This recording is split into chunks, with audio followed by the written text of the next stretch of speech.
हे मोर प्रिय बंधुगण, आपण जानिछंती कि भगवान श्रीकृष्ण कहिछंती कि जड़े विधवा नारीर मुह देखा उचित कि नुहे। कौन सकाळे उठिबा मात्रे विधवार मुह देखा शुभ कि अशुभ, यही कथा को नहीं किछि लोक भय करती। जदि गोटे नारीर स्वामी मरी जाए तेबे सकाळे तांको मुह देखा उचित कि नुहे। शिव महापुराण आज समाज लोकमानंक द्वारा सृष्टि होइतबा भूल धारणा को दूर करने को चेष्टा करे। जदि तांको स्वामी मरी जाए तेबे सकाळे सेही नारीर मुह देखा उचित कि नुहे। जदि से बिंदी लगाए, मंगलसूत्र पिंधे एवं मथारे सिंदूर लगाए तेबे बुझा पड़े जे तांकर स्वामी जीवित अछंती।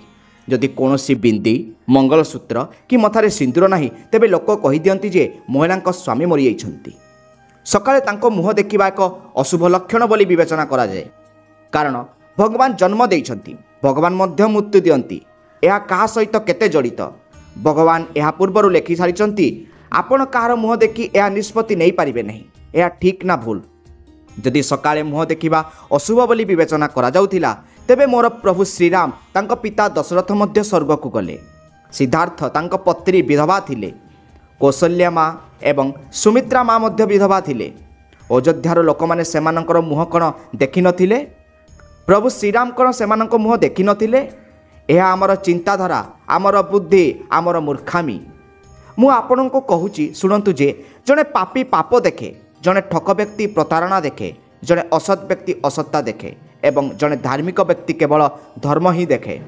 सद्गुण आत्मा माने पुण्य ही देखती। जड़े व्यक्ति चिंताधारा जा हेउ तांको सामने थिबा व्यक्ति समान देखे। स्वामी मरीगले मध्य परमेश्वर स्त्री को जीवित रखिछंती। से तांको काहेकि जीवित रखिछंती? जदिओ जी छाड़िबा कथा से चली जाइछि, किंतु स्त्री जेते अधिक दान करे, भजन गाए, भल काम करे, ईश्वर को स्मरण करे, जेपरी स्वामी काम करे एवं काम करने समय मृत्युवरण करे, सेपरी स्त्री अधा दरमा पाए। सेहीपरि स्वामी मृत्यु पर स्त्री जहाँ भी पुण्य अर्जन करे, जहाँ भी दान करे, जहाँ भी पूरण करे, तार अधा काटी तांको स्वामी खाता को ही जाए। एवं स्त्री मृत्यु पर स्वामी जहाँ भी दान, पुण्य, सेवा, भल काम करती ताहा तांको स्त्री खाता को जाए। आपण को भल काम करने को छाड़ी दिया जाइछि। दान करिबा, भजन गाइबा, एकादशी उपवास रखिबा, भगवान को पूजा करिबा, शिवरात्रि उपवास रखिबा, पुण्यर अधा तांको खाता को ही जाए। जदि आपण भगवान शिव को पानी पात्र अर्पण करती तेबे अधा तांको खाता को ही जाए। जेतेबेले स्वामी एवं स्त्री उभय एकाठी रुहंती एवं एकाठी पूजा करती एवं स्त्री उपवास रे बसी थांती तेबे ताहा खाता को जाए नहीं। जेतेबेले केवल गोटे रही जाए एवं भगवान को दृष्टि लेखा जाए जे जन को गोटे ना गोटे दिन को जीवाकू पड़िबो। जेतेबेले जने रही जाए सेतेबेले तांको भाग्य रे अंश सेठाकू जाए। शिवंक नाम जप कर, भगवत गीता भक्ति रे बुड़ी रुह, काहाकू समालोचना करिबा भूल। यह आपणकर पुण्य नुहे, यह केउंटी लेखा जाइछि? यह किए कहूछि? विधवार मुह देखिबा उचित नुहे, सेतिबाई एसबु भूल। शिवंक भक्ति रे बुड़ी रुह, शिवंकु मने रख। जो माने कहती जे विधवार मुह देखा उचित नुहे से माने दुनिया रे द्वंद्व सृष्टि करुछंती। तेणु एसबु कथा छाड़ एवं काहाको आघात दियो नहीं। जदि तुमर कथा काहाको आघात दिए तेबे यह एक घृण्य पाप। थरे माँ लक्ष्मी प्रभु नारायण को पचारिले, हे प्रभु, समय पूर्वर जड़े महिला विधवा हबार कारण कौन? एपरि कौन पाप जहाँ जड़े समर्पित स्त्री को विधवा करिथाए? जड़े महिला पूर्वर विधवा हबार लक्षण अछि कि? एवं महिला शरीर रे केउ अंश सूचाई दिए जे से विधवा हेबे कि नहीं? यही प्रश्न पचारिया परे भगवान विष्णु कहते, हे प्रिय, तुम्हें ठीक प्रश्न पचारिछ। यह सत्य जे किछि महिला शीघ्र विधवा हबा पई भाग्य थांती, जदिओ सेमानंक स्वामी प्रति समर्पित एक पाप सेमानंको विधवा कराए एवं महिला शरीर रे एक अंश मध्य तांको विधवा हबार सूचाई दिए। भगवान विष्णु कहती, हे देवी, मु तुमको यही सबुठारु गुप्त सत्य कहबी, जहाँ पूर्व मु तुमको एक कहानी कहबी। मु तुमको कहबी एई कहानी रे तुमे तुमर समस्त प्रश्नर उत्तर पाइजिब। तेणु एई कहानीटी ध्यानर सहित शुण। भगवान विष्णु देवी लक्ष्मी को एक बहुत सुंदर कहानी कहले। एई कहानी माध्यम रे प्रभु समग्र मानव जातिर कल्याण पाई अनेक गुरुत्वपूर्ण शिक्षा देदेले। थरे मध्य प्रदेश रे जड़े बहुत धनी व्यवसायी रहुथिले। तांकर गोटे पुओ एवं 3टी झियो थिले। तांकर 3 झियो को धनी एवं संभ्राक्त परिवार रे विवाह करा जायथिला। तथापि व्यवसायी को गोटे झियो दुर्भाग्यर सम्मुखीन होइथिला। विवाहर किछि वर्ष परे तांकर गोटे झियो विधवा होइगला एवं बहुत दुखर जीवित बिताइला। ସେହି ବିଧବାର ନାମ ଥିଲା ସାବିତ୍ରୀ। ସାବିତ୍ରୀ ଜଣେ ବହୁତ ସୁନ୍ଦର, ଗୁଣବତୀ ଏବଂ ସମର୍ପିତ ମହିଳା ଥିଲେ। କିନ୍ତୁ ତାଙ୍କ ଭାଗ୍ୟରେ ଲେଖାଯାଇଥିବା ଦୁର୍ଭାଗ୍ୟ ତାଙ୍କ ଉପରେ ପଡ଼ିଲା। ବିବାହ ସମୟରେ ସାବିତ୍ରୀଙ୍କ ସ୍ୱାମୀ କେବଳ ତାଙ୍କର ସୌନ୍ଦର୍ଯ୍ୟ ଏବଂ ତାଙ୍କ ପିତାଙ୍କ ଧନ ଦେଖିଲେ, ଯାହାର ପାପ ଯୋଗୁଁ ତାଙ୍କ ମଧ୍ୟ ଶୀଘ୍ର ତାଙ୍କ ଶରୀର ଛାଡ଼ିବାକୁ ପଡ଼ିଲା। ବାଲ୍ୟକାଳରୁ ସାବିତ୍ରୀଙ୍କ ଶରୀରରେ ଅଙ୍ଗଗୁଡ଼ିକରେ ତାଙ୍କର ବିଧବା ହେବାର ଚିହ୍ନ ଦୃଶ୍ୟମାନ ହେଉଥିଲା, କିନ୍ତୁ କେହି ଏଥିପ୍ରତି ଧ୍ୟାନ ଦେଉନଥିଲେ। ପୂର୍ବ ଜନ୍ମରେ ସାବିତ୍ରୀଙ୍କ କର୍ମ ଯୋଗୁଁ ତାଙ୍କ ଏହି ଜନ୍ମରେ ବିଧବା ହେବାକୁ ପଡ଼ିଲା। ଭଗବାନ ବିଷ୍ଣୁ କୁହନ୍ତି, ହେ ଦେବୀ, ଏବେ ମୁଁ ତୁମକୁ ସାବିତ୍ରୀଙ୍କ ପୂର୍ବ ଜନ୍ମର କାହାଣୀ କହିବି। ଏହାକୁ ଧ୍ୟାନ ଦେଇ ଶୁଣ। ପୂର୍ବ ଜନ୍ମରେ ସାବିତ୍ରୀ ଜଣେ ବ୍ରାହ୍ମଣ ଘରେ ଜନ୍ମ ନେଇଥିଲେ। ତାଙ୍କ ନାମ ଥିଲା ଗାୟତ୍ରୀ। ସେହି ବ୍ରାହ୍ମଣ ରାଜାଙ୍କର ବହୁତ ପ୍ରିୟ ଥିଲେ, ଯାହା ଯୋଗୁଁ ବ୍ରାହ୍ମଣର ଘରଟି ଧନ ସମ୍ପତ୍ତି ଏବଂ ସମୃଦ୍ଧିରେ ପରିପୂର୍ଣ୍ଣ ଥିଲା। ତାଙ୍କର ସମ୍ପତ୍ତିର ଅପାର ସମ୍ପତ୍ତି ଥିଲା, ଯାହା ବ୍ରାହ୍ମଣଙ୍କୁ ଅହଙ୍କାରୀ ଏବଂ ଗର୍ବୀ କରିଥିଲା। ପନ୍ନାର ବ୍ରାହ୍ମଣ ତାଙ୍କ ଝିଅ ଗାୟତ୍ରୀଙ୍କୁ ବହୁତ ଭଲ ପାଉଥିଲେ, କାରଣ ସେ ତାଙ୍କର ଏକମାତ୍ର ଝିଅ ଥିଲେ। ଗାୟତ୍ରୀ ବହୁତ ସୁନ୍ଦର ଥିଲେ ଏବଂ ତାଙ୍କ ପିତାଙ୍କ ଆଦର ଯୋଗୁଁ ସେ ନଷ୍ଟ ହୋଇଯାଇଥିଲେ। ତାଙ୍କ ପିତା ତାଙ୍କର ସମସ୍ତ ଇଚ୍ଛା ପୂରଣ କରୁଥିଲେ ଏବଂ ତାଙ୍କୁ କେବେ କୌଣସି ଅଭାବ ଦେବାକୁ ଦେଉନଥିଲେ। ଗାୟତ୍ରୀ ତାଙ୍କ ଜୀବନରେ କେବେ ଦୁଃଖ ଅନୁଭବ କରିନଥିଲେ। ତାଙ୍କ ସୌନ୍ଦର୍ଯ୍ୟ ଉପରେ ଅତ୍ୟନ୍ତ ଗର୍ବିତ ଥିଲେ। ତାପରେ ଯେତେବେଳେ ଗାୟତ୍ରୀ ବଡ଼ ହେଲେ, ତାଙ୍କ ପିତା ତାଙ୍କୁ ବିବାହ କରିବାକୁ ନିଷ୍ପତ୍ତି ନେଲେ, କିନ୍ତୁ ତାଙ୍କର ଗୋଟିଏ ସର୍ତ୍ତ ଥିଲା, ଯେ ତାଙ୍କୁ ବିବାହ କରିବ ସେ ତାଙ୍କ ସହିତ ତାଙ୍କ ପିତାଙ୍କ ଘରେ ହିଁ ରହିବ, ଅର୍ଥାତ୍ ଜ୍ୱାଇଁ ଭାବରେ ରହିବ। ବ୍ରାହ୍ମଣ ଏ ବିଷୟରେ ତାଙ୍କ ସମସ୍ତ ସମ୍ପର୍କୀୟକୁ କହିଲେ ଏବଂ ଖବର ବହୁତ ଦୂରକୁ ବ୍ୟାପିଗଲା। ଅନେକ ବିଦ୍ୱାନ ଏବଂ ଜ୍ଞାନୀ ପଣ୍ଡିତ ତାଙ୍କୁ ଦେଖିବା ପାଇଁ ଗାୟତ୍ରୀଙ୍କ ଘରକୁ ଆସିଥିଲେ, କିନ୍ତୁ ଗାୟତ୍ରୀ କାହାକୁ ପସନ୍ଦ କଲେ ନାହିଁ। ଗାୟତ୍ରୀ ଅନେକ ବିଦ୍ୱାନ ବ୍ରାହ୍ମଣଙ୍କୁ ଅପମାନିତ କରି ତାଙ୍କ ଘରୁ ବାହାର କରିଦେଲେ। ତାପରେ ଗୋଟିଏ ଦିନ ଜଣେ ଅତି ସୁନ୍ଦର ବ୍ରାହ୍ମଣ ଭିକ୍ଷା ମାଗିବା ପାଇଁ ଗାୟତ୍ରୀଙ୍କ ଘରକୁ ଆସିଲେ। ତାଙ୍କୁ ଦେଖି ଗାୟତ୍ରୀ ମୋହିତ ହୋଇ ତାଙ୍କ ପିତାଙ୍କୁ କହିଲେ, ପିତା, ଯେ ସେ ତାଙ୍କୁ ବିବାହ କରିବେ। ଏହା ଶୁଣି ଗାୟତ୍ରୀଙ୍କ ପିତା ରାଜି ହୋଇଗଲେ ଏବଂ ବ୍ରାହ୍ମଣ ଭିକାରୀଙ୍କୁ ତାଙ୍କ ସହିତ ବିବାହ କରିବାକୁ କହିଲେ। ସେ ମଧ୍ୟ ରାଜି ହୋଇଗଲେ ଏବଂ ଗାୟତ୍ରୀ ଏବଂ ବ୍ରାହ୍ମଣ ବିବାହିତ ହେଲେ। ଗାୟତ୍ରୀ ତାଙ୍କ ବିବାହ ସମୟରେ ଖୁସି ଥିଲେ, ତାଙ୍କ ଇଚ୍ଛିତ ଜୀବନସାଥୀ ପାଇଥିଲେ। ବିବାହ ପରେ କିଛି ଦିନ ପାଇଁ ଗାୟତ୍ରୀ ତାଙ୍କ ସ୍ୱାମୀଙ୍କ ସହିତ ବହୁତ ପ୍ରେମରେ ରହି ତାଙ୍କ ସେବା କରିବାକୁ ଲାଗିଲେ। କିନ୍ତୁ କିଛି ଦିନ ପରେ ଗାୟତ୍ରୀ ତାଙ୍କର ପ୍ରକୃତ ରୂପ ଦେଖାଇବାକୁ ଲାଗିଲେ। ଗାୟତ୍ରୀ ତାଙ୍କ ସ୍ୱାମୀଙ୍କୁ ଜଣେ ଦାସ ପରି ବ୍ୟବହାର କରିବାକୁ ଲାଗିଲେ। ତାଙ୍କ ଆଦେଶ ପାଳନ କରିବା ପରିବର୍ତ୍ତେ ସେ ତାଙ୍କୁ ଆଦେଶ ଦେବାକୁ ଲାଗିଲେ। ଗାୟତ୍ରୀ ମଧ୍ୟ ତାଙ୍କ ସ୍ୱାମୀଙ୍କୁ ତାଙ୍କ ନାମ ଧରି ଡାକିବାକୁ ଲାଗିଲେ। ନିଜ ପାଦ ମାଲିସ କରିବା ପରିବର୍ତ୍ତେ ସେ ତାଙ୍କ ସ୍ୱାମୀଙ୍କୁ ନିଜ ପାଦ ମାଲିସ କରିବାକୁ ଲାଗିଲେ। ଗାୟତ୍ରୀ ସ୍ୱେଚ୍ଛାଚାରୀ ଥିଲେ। ସେ ତାଙ୍କ ସ୍ୱାମୀଙ୍କୁ ନ ଜଣାଇ ଘରୁ ବାହାର ଯାଉଥିଲେ। ସେ କେବେ ତାଙ୍କ କଥା ଶୁଣୁନଥିଲେ। ସେ ତାଙ୍କ ପୂର୍ବରୁ ଖାଉଥିଲେ। ସେ କୌଣସି ଧାର୍ମିକ କାର୍ଯ୍ୟକ୍ରମରେ ତାଙ୍କ ସହିତ ଯୋଗ ଦେଉନଥିଲେ ଏବଂ ଏକା ଉପଭୋଗ କରୁଥିଲେ। ତାଙ୍କ ସ୍ତ୍ରୀଙ୍କ ଆଚରଣ ଦେଖି ଗାୟତ୍ରୀଙ୍କ ସ୍ୱାମୀ ବହୁତ ଦୁଃଖିତ ହୋଇଗଲେ। ସେ ଗାୟତ୍ରୀଙ୍କୁ ଯୁକ୍ତି କରିବାକୁ ଚେଷ୍ଟା କଲେ, କିନ୍ତୁ ସେ କେବେ ଶୁଣିଲେ ନାହିଁ। ଗାୟତ୍ରୀ ତାଙ୍କ ଇଚ୍ଛା ଅନୁସାରେ କାମ କରି ଚାଲିଲେ।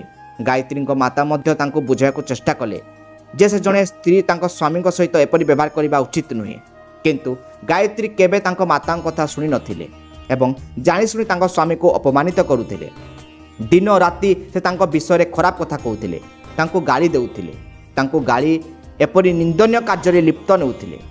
ଗାୟତ୍ରୀଙ୍କ ସ୍ୱାମୀ ମଧ୍ୟ ତାଙ୍କ ଉପରେ ବହୁତ ବିରକ୍ତ ହୋଇଯାଇଥିଲେ। ତାପରେ ଗୋଟିଏ ଦିନ ବହୁତ ବିଚାର ପରେ ସେ ତାଙ୍କୁ ଛାଡ଼ିବାକୁ ନିଷ୍ପତ୍ତି ନେଇଥିଲେ। କାହାକୁ କିଛି ନ କହି ଗାୟତ୍ରୀଙ୍କ ସ୍ୱାମୀ ସେମାନଙ୍କ ଘର ଛାଡ଼ି ଚାଲିଗଲେ। ସେ ଗାୟତ୍ରୀଙ୍କୁ ପରିତ୍ୟାଗ କରି ତପସ୍ୟା କରିବାକୁ ଜଙ୍ଗଲକୁ ଚାଲିଗଲେ। ଶାସ୍ତ୍ରରେ କୁହାଯାଇଛି ଯେ ଜଣେ ଜ୍ଞାନୀ ପୁରୁଷ ଜଣେ ଦୁଷ୍ଟ ଏବଂ ଇଚ୍ଛାକୃତ ସ୍ତ୍ରୀକୁ ପରିତ୍ୟାଗ କରିବା ଉଚିତ, ନଚେତ୍ ସେ ମଧ୍ୟ ତାଙ୍କ ପାପର ଅଂଶୀଦାର ହୋଇଯାଏ। ଗାୟତ୍ରୀଙ୍କ ସ୍ୱାମୀ ଜଙ୍ଗଲକୁ ଯାଇ ତପସ୍ୟା କରିବାକୁ ଲାଗିଲେ। ଗାୟତ୍ରୀ ମଧ୍ୟ ତାଙ୍କ ସ୍ୱାମୀଙ୍କୁ ଖୋଜିବା ପାଇଁ କୌଣସି ଚେଷ୍ଟା କଲେ ନାହିଁ ଏବଂ ନିଜ ଘରେ ଖୁସିରେ ରହିବା ପାଇଁ ଜାରି ରଖିଲେ। ଗାୟତ୍ରୀଙ୍କ ମାତା ତାଙ୍କୁ ସ୍ୱାମୀଙ୍କୁ ଅନୁରୋଧ କରି ଘରକୁ ଫେରାଇ ଆଣିବାକୁ ରାଜି କରାଇବାକୁ ଚେଷ୍ଟା କଲେ, କିନ୍ତୁ ଗାୟତ୍ରୀ କହିଲେ, ତାକୁ ଛାଡ଼ିଦିଅ ମା। ମୋର ଭିକାରୀ ସ୍ୱାମୀ ଯେକୌଣସି ପ୍ରକାର ଅକାର୍ଯ୍ୟ। ମୁଁ ତାଙ୍କୁ ଚାହେଁ ନାହିଁ। ମୁଁ ତାଙ୍କୁ ବିବାହ କରି ତାପରେ ଏକ ଉପକାର କରିଛି, କିନ୍ତୁ ସେଇ ମୂର୍ଖ ମୋତେ ଛାଡ଼ି ଦେଇଛି। ଏପରି ମୂର୍ଖ ସ୍ୱାମୀ ସହିତ ରହିବା ଅପେକ୍ଷା ଏକାକୀ ରହିବା ଭଲ। ମୁଁ ଏତେ ସୁନ୍ଦର ଯେ ଯେକୌଣସି ପୁରୁଷ ମୋତେ ବିବାହ କରିବ। ଗାୟତ୍ରୀଙ୍କ ଠାରୁ ଏକଥା ଶୁଣି ତାଙ୍କ ମା ବହୁତ ଦୁଃଖ ପ୍ରକାଶ କଲେ। ଏହି ସମୟରେ ଗାୟତ୍ରୀଙ୍କ ସ୍ୱାମୀ ଧ୍ୟାନ ଏବଂ ତପସ୍ୟା କରିବା ଆରମ୍ଭ କଲେ। ନିଜକୁ ସାଂସାରିକ ଆସକ୍ତିରୁ ମୁକ୍ତ କରି ନିଜକୁ ଈଶ୍ୱରଙ୍କ ନିକଟରେ ସମର୍ପିତ କଲେ।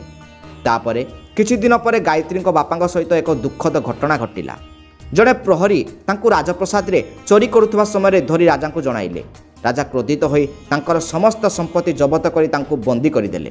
सबकिछि हराइबा फल गायत्री बहुत गरीब हो गले। तांको माँ एवं गायत्री को एवं अन्य लोक घरे काम करने को पड़ा। गायत्री बापा को बंदी करा जाइथिला, तेणु तांको माँ को समस्त काम करने को पड़ा। गायत्री एकाकी अनुभव करने को लगिले। घरे कौनसी पुरुष नथिले, तेणु तांको साहाय्य करने पे केही नथिले। एबे गायत्री तांको स्वामी को मने पकेबा को लगिले, किंतु तांको स्वामी जंगल रे सन्यासी हो जाइथिले। तापरे गायत्री तांको सहित से तांको स्वामी को खोजिया पई जंगल भितर को गले, किंतु से तांको कौनसी स्थान पाइले नहीं।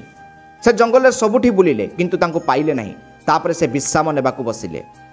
सेतेबेले हठात एक सिंह आसी गायत्री को आक्रमण कला एवं गायत्री संगे संगे मृत्युवरण कले।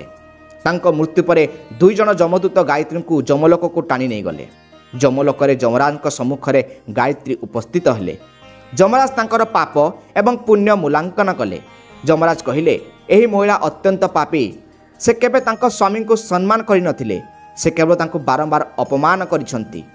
से तांको नाम धरी डाकी चाकर परि व्यवहार करथिले। एपरि दुष्ट महिला को नरक को पठाइबा उचित। तापरे गायत्री नरक को गले।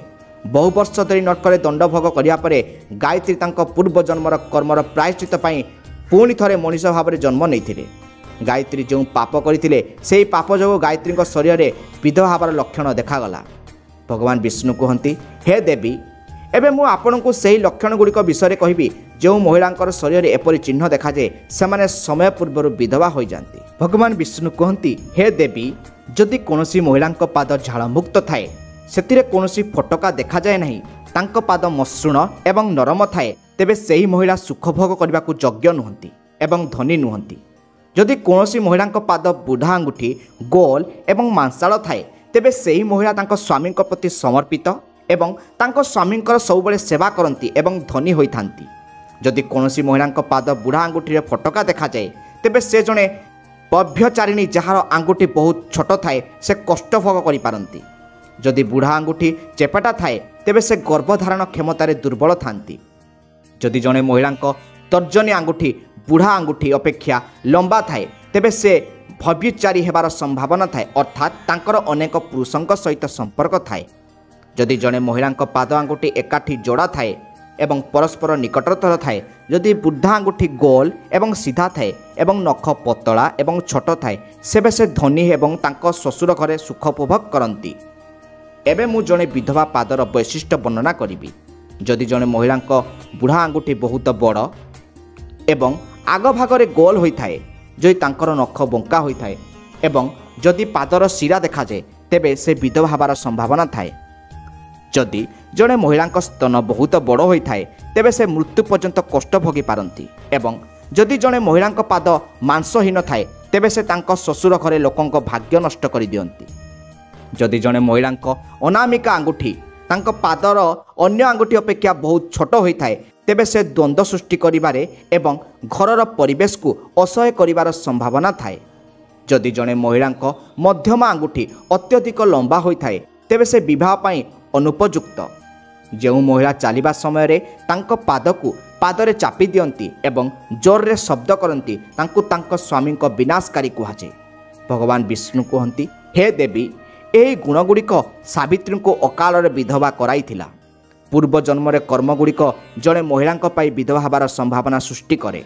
जो महिला तांको स्वामी को अपमान करती, नाम धरी डाकुछंती एवं तांको भोजन समाप्त करिबा पूर्वरु निजे भोजन करि दियंती, से निश्चित भाव में अकाल विधवा हेबे। जड़े समर्पित स्त्री केबे काहाकू अपमान करती नहीं, से केबे तांको नाम धरी डाकती नहीं एवं सर्वदा तांको स्वामी प्रति विश्वस्त रुहंती, तांको इच्छा अनुसार कार्य करती। सही महिला केबे दुर्भाग्यर सम्मुखीन हुअंती नहीं एवं मृत्यु परे मोर स्थान पाती। जदि आपण आज आमठारु पाइथिबा ज्ञान उपभोग करिसंती, तेबे दयाकरी वीडियो को लाइक करंतु। एपरी अधिक ज्ञान पाया पई चैनल को सब्सक्राइब करंतु एवं हाँ आज्ञा कमेंट बॉक्स रे जय जगन्नाथ लिखि दियंतु।